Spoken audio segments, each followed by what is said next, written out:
पिछले 7 साल में देश भर में 70 पेपर लीक हुए हैं, जिससे 2 करोड़ युवाओं की जिंदगी बर्बाद हुई है।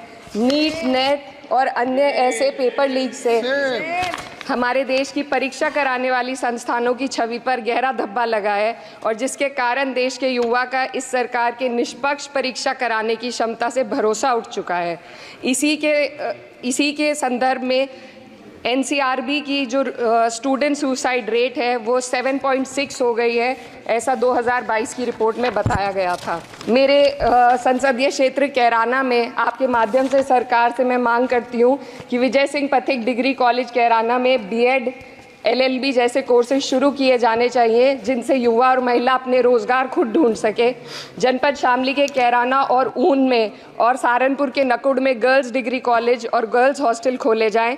जनपद शामली में नया केंद्रीय विद्यालय व जवाहर नवोदय विद्यालय खोलने जाने की मांग करती हूँ और माँ शाकंभरी देवी विश्वविद्यालय सहारनपुर को अपना कैंपस और विभिन्न प्रोफेशनल कोर्सेज चलाने के लिए विशेष धनराशि प्रधानमंत्री उच्चतर शिक्षा अभियान के अंतर्गत दिए जाने की मांग करती हूँ।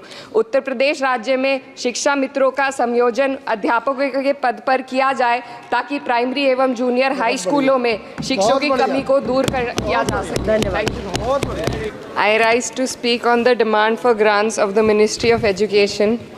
And while the Union Ministry of Education recently celebrated the 4th anniversary of NEP 2020 with the week-long Shiksha Saptah, this grandstanding does nothing to address the stark reality. And as a member who have very recently been a student too, I would like to shed some light on the facets that are not as rosy as the government might think.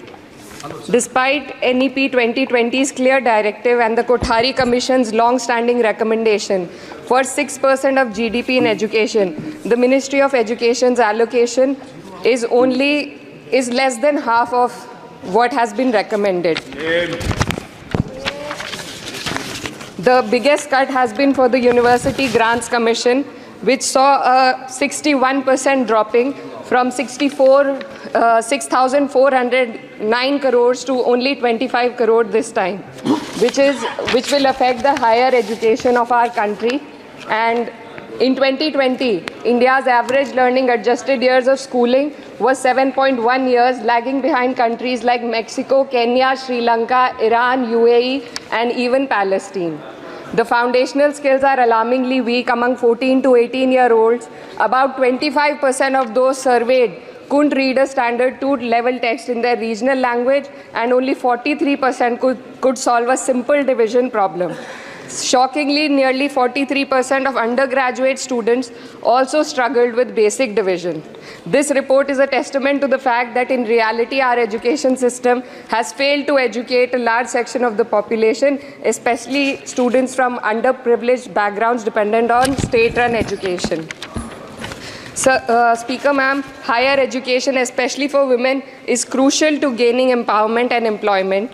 And the AISHE report shows that only 10.4 colleges in the country were exclusively female. The constituency that I represent and other such areas in the country where patriarchal beliefs have prevented women from accessing co-ed colleges. Therefore, we need women specialized institutions so that women can get educated and get further in the society.